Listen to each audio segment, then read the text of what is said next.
میرا نام قدوس جاوید ہے اور میں اس وقت آپ سے مخاطب ہوں اپنے عزیز دوست اور اردو کے بہت ہی منفرد قلمکار بلراز بخشی صاحب کے بارے میں کچھ بات کرنے کے لیے۔ بلراز بخشی ایک ویژنری قلمکار ہے، ایسا قلمکار جس نے دوسروں سے الگ ہٹ کر دوسروں سے الگ موضوعات کو لے کر دوسروں سے الگ اسلوب میں سچی باتیں کہی ہیں، ایسی باتیں جو آج 21ویں صدی کی تیسری دہائی کے انسان کی نفسیات سے، اس کے معاشی مسائل سے، اس کے اکنامیکل پرابلم سے، اس کے پولیٹیکل تھنکنگ سے،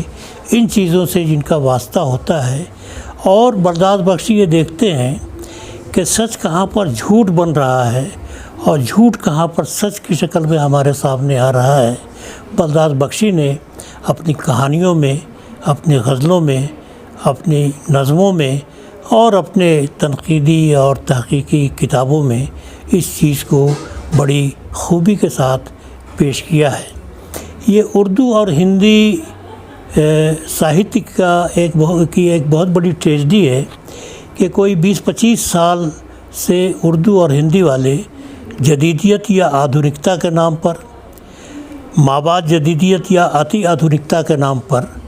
بہت کچھ لکھتے رہے، لیکن یہ جو سارا لکھا ہوا ہے ان 25-30 برسوں کا،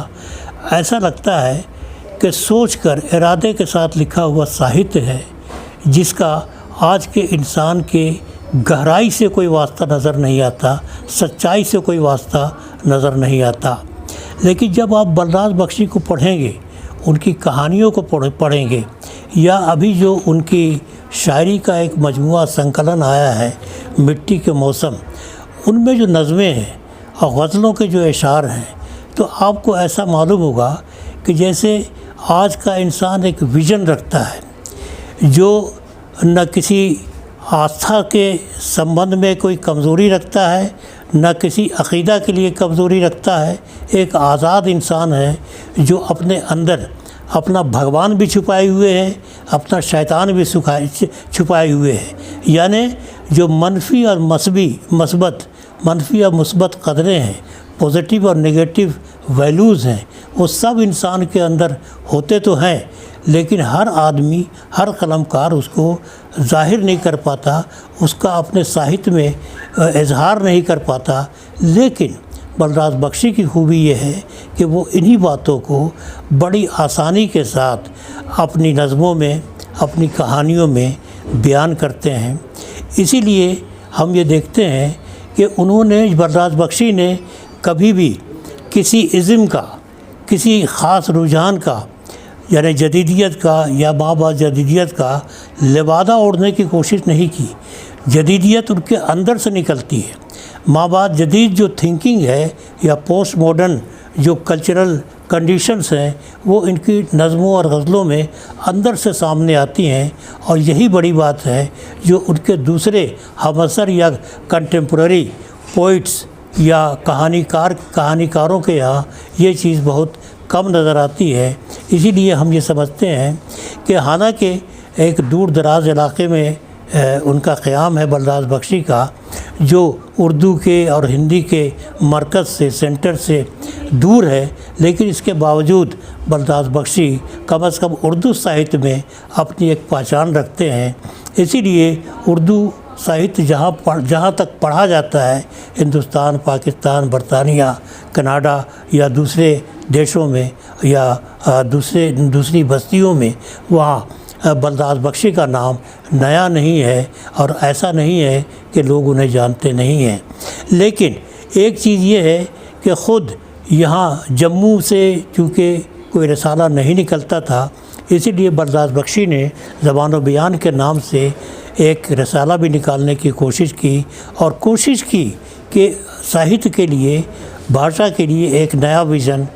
اردو والوں کو دیا جائے، اور اس میں بہت کامیاب بھی ہوئے۔ اسی طرح ان کی ایک کتاب ہے آسانیات، جس میں جو سوشیو کلچرل ٹرمینولوجی ہے جن کا استعمال ہم روز کرتے ہیں روزمرہ کی زندگی میں بھی اور ادب میں بھی ساہت میں بھی، ان ٹرمز یا ان اصطلاحات، ان ورڈز، ان محاوروں، ان ضرب الامثال کو انہوں نے بہت آسان شبدوں میں جس طرح سے بیان کیا ہے، ان کی وضاحت کی ہے، وہ ایک بہت ہی دقت طلب اور بڑا محنت کا کام ہے، اور اس کو جتنا بھی سراہا جائے اس کو کم ہوگا۔ اسی طرح سے اور ان کے جو آرٹیکلز ہیں، تنقیدی مضامین ہیں، وہ بھی اپنے آپ یعنی زبان کے تعلق سے، بھاشا کے تعلق سے، اور ساہت میں بھاشا کا جو ایک کریکٹر ہوتا ہے، امپورٹنس ہوتا ہے، اس کے بارے میں نئے زاویوں سے بلراج بخشی نے جو لکھا ہے اس کا نوٹس ہمارے بڑے کریٹکس نے بھی لیا ہے، چاہے وہ گوپی چند نارنگ ہو، چاہے وہ فاروقی ہو، یا عتیق اللہ ہو، یا اور کوئی دوسرا بڑا ناقد ہو، ان سب نے بلراج بخشی کی تحریروں کو، ان کے خیالات کو، ان کے ویژن کو نوٹس کیا ہے اور ان کو سراہا بھی ہے۔ میں یہ سمجھتا ہوں کہ آج جو ان کی 2 کتابوں کی رسم اجرا ادا کی جا رہی ہے، میں یہ سمجھتا ہوں کہ رسم اجرا کافی نہیں ہے، ضرورت اس بات کی ہے کہ بلراج بخشی کے لٹریچر میں جو ویژن ہے اس کو سمجھا جائے اور اس کو عمل میں یا پریکٹس میں لانے کی کوشش کی جائے۔ شکریہ۔